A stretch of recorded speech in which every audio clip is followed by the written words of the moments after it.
John Davison Rockefeller. John Davison Rockefeller, 1839-1937, fue un empresario, inversor y filántropo estadounidense. Fue el fundador y presidente de la Standard Oil, una gigantesca compañía que llegó a controlar la extracción, refinamiento, transporte y distribución de más del 90% del petróleo de Estados Unidos.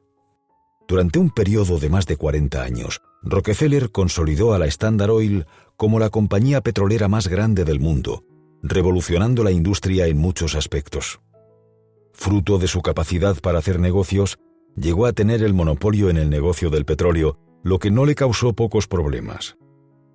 Rockefeller también fue uno de los filántropos más destacados de su época.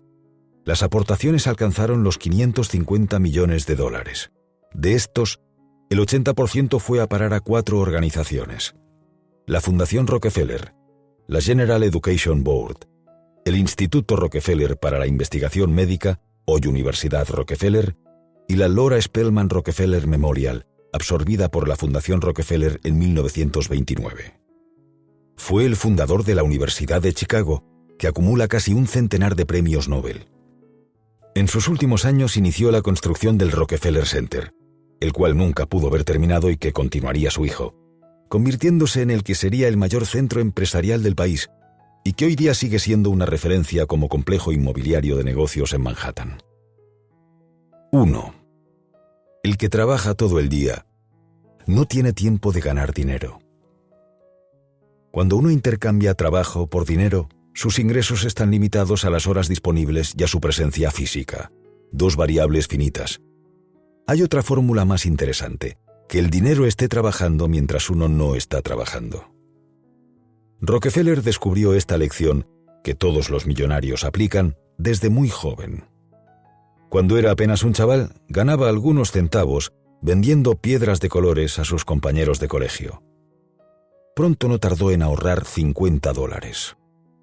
Un día un granjero de los alrededores necesitaba esa suma para saldar su deuda, y Rockefeller se la prestó a un interés del 7%.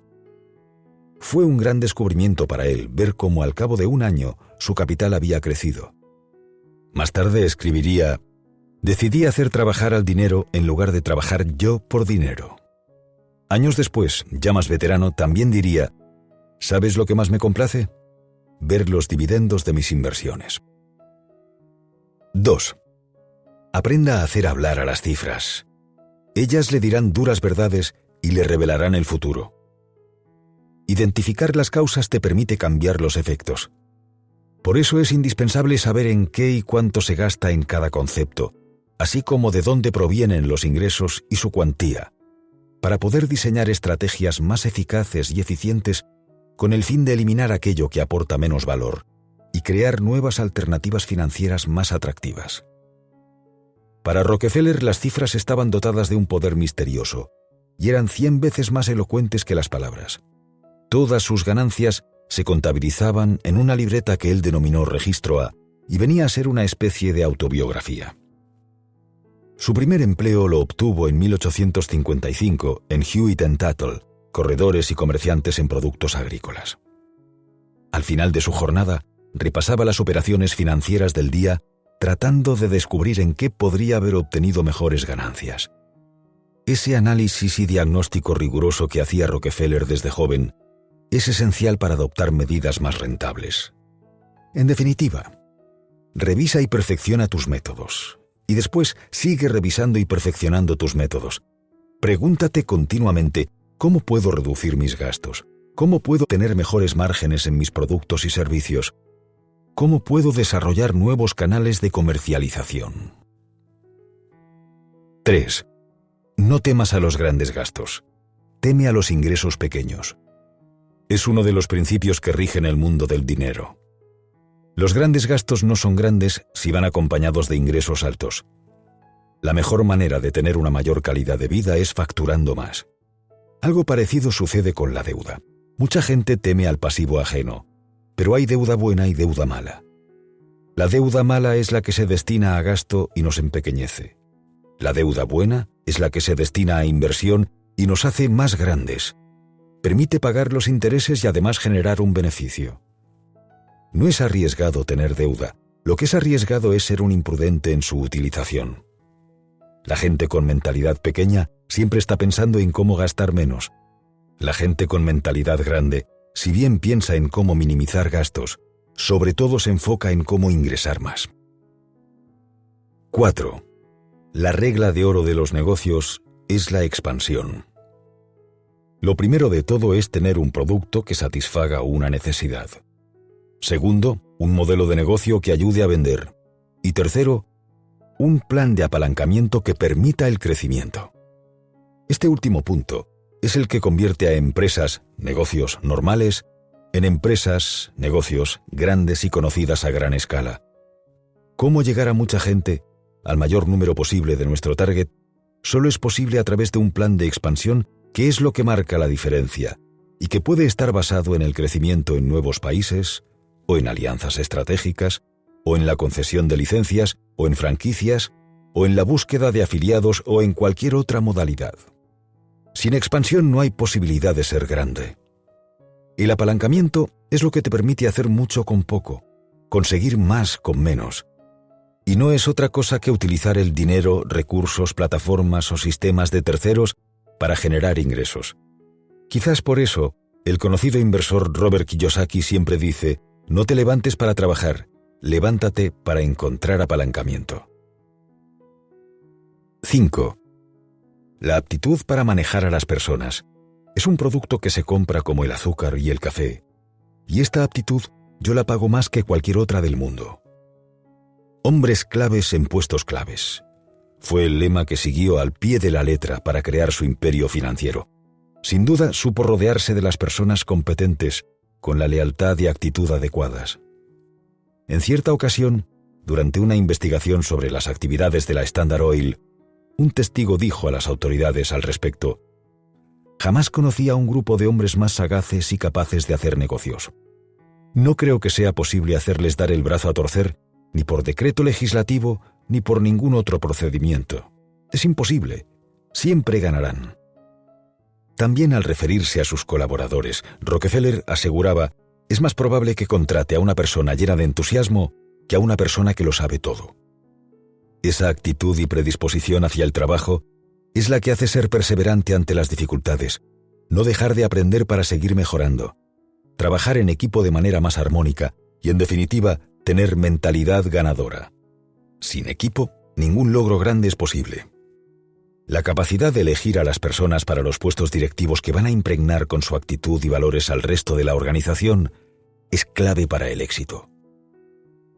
6. La amistad basada en un negocio es mejor que un negocio basado en la amistad. Muchos negocios nacen de la amistad entre varias personas. Sin embargo, los negocios no son un cuento de hadas, sino más bien todo lo contrario. Y cuando los conflictos y los problemas hacen acto de presencia, muchas amistades se van al traste para siempre.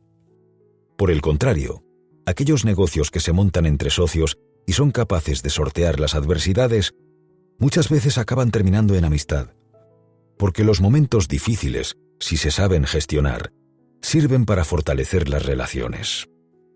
Por el contrario, las amistades más bonitas pueden y suelen acabar mal si los problemas no se resuelven y gestionan oportunamente. El grado de madurez de una relación depende de su capacidad para gestionar los momentos de tensión, tanto de éxito, el triunfo a veces emborracha, como de fracaso. 7. Convierte cualquier catástrofe en una nueva oportunidad. Todos los grandes triunfos van acompañados de reveses por el camino.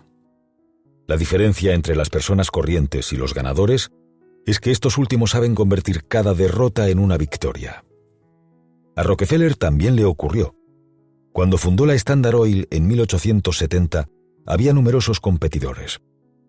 Poco a poco fue adquiriendo el resto de refinerías hasta que en 1878, de los 36 millones de barriles de producción diarios en Estados Unidos, su compañía refinaba el 95%.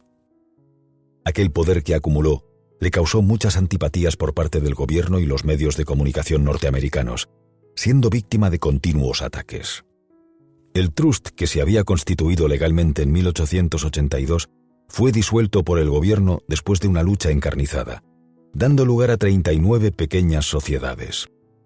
Aquel contratiempo no hizo sino aumentar su fortuna, ya que las sociedades independientes aumentaron su valor por 4. En Wall Street, los corredores de bolsa decían: «Oh misericordia, providencia, danos otra disolución del trust». Lo que parecía la peor de las catástrofes acabó convirtiéndose en la mejor de las bendiciones. 8. Cada día es una oportunidad. Pero atención, el orgullo precede a la caída. Nada de apresurarse. Ningún paso en falso. Tu futuro depende de cada día que pasa. Si trabajas cada día con diligencia, no te puede ir mal en la vida. Antes o después las cosas acabarán funcionando. Rockefeller siempre decía: ¿ves un hombre afanoso en su trabajo? Será igual que los reyes.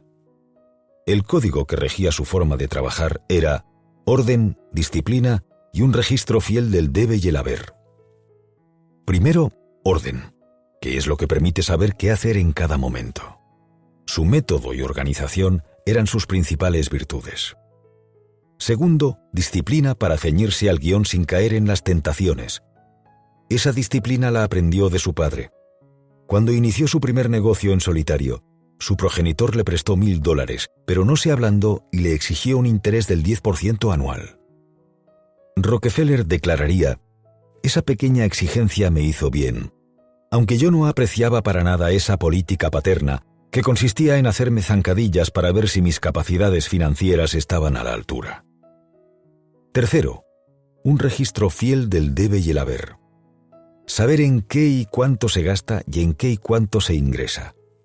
Su madre Elisa le inculcó su moral calvinista. Siempre le decía: «A derroche desvergonzado, vergonzosa pobreza». 9. Nadie nunca sospecha qué va a ser de su vida. Sin embargo, siempre debes saber que naciste para algo más grande. Pensar en grande o no es algo que depende enteramente de ti. Tus pensamientos te pertenecen. En tu mente, tú eres tu dueño. Y los pensamientos son cosas. Los pensamientos dan forma y vida a nuestra realidad. Los pensamientos crean prototipos mentales que nos llevan a actuar de una u otra manera y por tanto a conseguir o no conseguir ciertas cosas. La conclusión es evidente. Piensa en grande si quieres convertirte en alguien grande, porque lo contrario también ocurrirá. ¿Por qué conformarse con algo menor? ¿Por qué renunciar a algo que deseas? ¿Por qué poner grilletes a nuestros anhelos? Rockefeller también decía: «No tengas miedo de renunciar a algo bueno por algo excelente». Así piensan las personas con mentalidad ganadora. Así piensan las personas que llegan más lejos. 10. Gánate una reputación y trabajará para ti. Tu reputación precede a todo lo que te sucede en la vida. La sabiduría popular suele decir: «Cría fama y échate a dormir». Es una forma exagerada de transmitir una idea, pero que tiene mucho de cierto y que es algo esencial para cualquier empresa o freelance. Tu marca es tu principal activo. Tu marca es tu reputación. Tu vida es tu marca y tu marca es tu vida. Una marca no es otra cosa que una promesa de valor, y eso significa que cuanto mejor es tu marca, menos vendes y más te compran. Tu marca trabaja para ti y ya no tienes que hacer tantos esfuerzos de comercialización porque estarás presente en la mente de las personas a la hora de recomendar tus productos o servicios. Es como tener un ejército de comerciales trabajando para ti, pero sin pagarles un sueldo. Ahora bien, esa reputación no es fruto de un accidente, sino de aportar valor de manera consistente al mercado. Después, hay que seguir estando en el candelero. Si te relajas, pierdes. Pero hay velocidad de crucero, el desgaste es menor y todo se vuelve más fácil. Sigues generando ingresos, pero con menor consumo de energía, tiempo y esfuerzo. El viento sopla a tu favor.